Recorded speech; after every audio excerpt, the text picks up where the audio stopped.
Hello everyone, welcome to my channel BSCB education. आज के इस वीडियो में पढ़ेंगे सामाजिक विज्ञान भूगोल जो क्लास 10th का है। इसका इकाई क भूमि और मृदा संसाधन। इसमें सभी ऑब्जेक्टिव प्रश्न को पढ़ेंगे जो आपके आने वाले 2022 बोर्ड एग्जाम में महत्वपूर्ण भूमिका निभाएंगे। तो चलिए शुरू करते हैं आज का ये वीडियो। प्रश्न 1, पंजाब में भूमि निम्नीकरण का मुख्य कारण क्या है? और यह प्रश्न कई बार परीक्षा में आ चुका है, तो इस प्रश्न को आप अच्छी तरह से याद रखेंगे। तो इस प्रश्न का सही ऑप्शन है अधिक सिंचाई ही पंजाब में भूमि निम्नीकरण का मुख्य कारण है। तो चलते हैं अगले प्रश्न की ओर। अगला प्रश्न इस प्रकार से है। प्रश्न 2, मरुस्थलीय मृदा किस राज्य में पाई जाती है? तो इस प्रश्न का सही उत्तर ऑप्शन बी है, राजस्थान में मरुस्थलीय मृदा पाई जाती है। प्रश्न 3, काली मृदा का दूसरा नाम क्या है?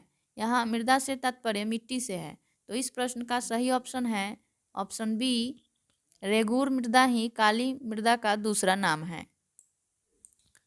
प्रश्न 4, मैंग्रोवस वन का सबसे अधिक विस्तार है। मैंग्रोवस वन का सबसे अधिक विस्तार कहाँ है? तो इस प्रश्न का सही उत्तर ऑप्शन डी है, पूर्वोत्तर राज्यों में इसका विस्तार है।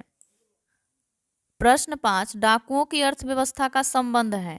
डाकुओं की अर्थव्यवस्था का संबंध है, तो इस प्रश्न का सही ऑप्शन ऑप्शन डी है, इनमें से कोई नहीं इसका उत्तर है। प्रश्न 6, निम्नलिखित में से किस प्रांत में सीढ़ीदार खेती की जाती है? तो इस प्रश्न का सही उत्तर उत्तरांचल है।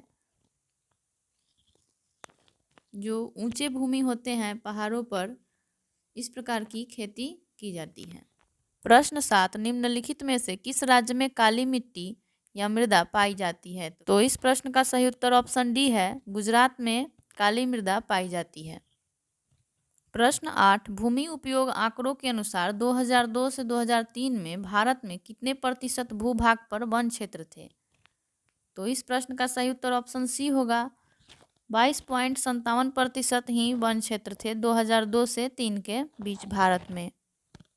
प्रश्न 9, भारत के कितने प्रतिशत भाग मैदानी है? तो इस प्रश्न का सही उत्तर ऑप्शन बी होगा, 43% भाग ही भारत में मैदानी हैं। प्रश्न 10, निम्नलिखित में से कौन सा कारक मृदा निर्माण में महत्वपूर्ण है? तो इस प्रश्न का ऑप्शन डी जो है सही उत्तर है, इनमें से सभी मृदा निर्माण के महत्वपूर्ण कारक हैं, चट्टान, जलवायु, पेड़ पौधे सभी। प्रश्न 11, काली मिट्टी किसकी खेती के लिए उपयुक्त है? काली मिट्टी, जिसका नाम रेगून मिट्टी भी है, वह किसकी खेती के लिए उपयुक्त है? तो इस प्रश्न का सही ऑप्शन है ऑप्शन ए, कपास के लिए यह उपयुक्त है। प्रश्न 12, भारत में सबसे अधिक विस्तार किस मिट्टी का है? भारत में सबसे अधिक विस्तार किस मिट्टी का है?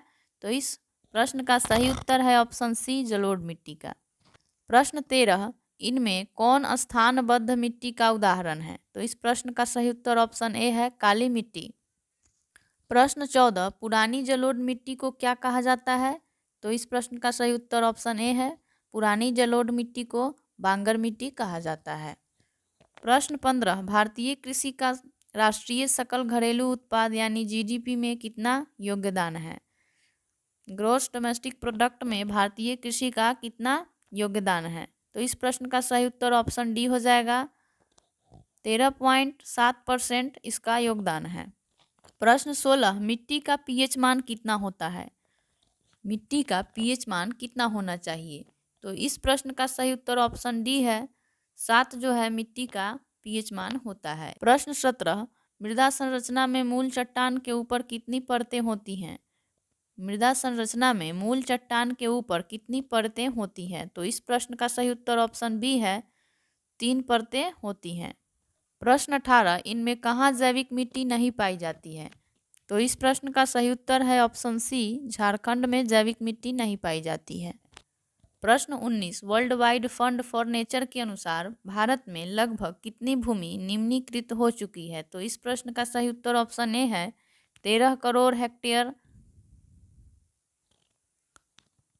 लास्ट प्रश्न है इस वीडियो का, प्रश्न 20, मृदा संरक्षण के लिए कौन उपाय उपयोगी है? तो इस प्रश्न का सही उत्तर ऑप्शन डी है, इनमें से सभी।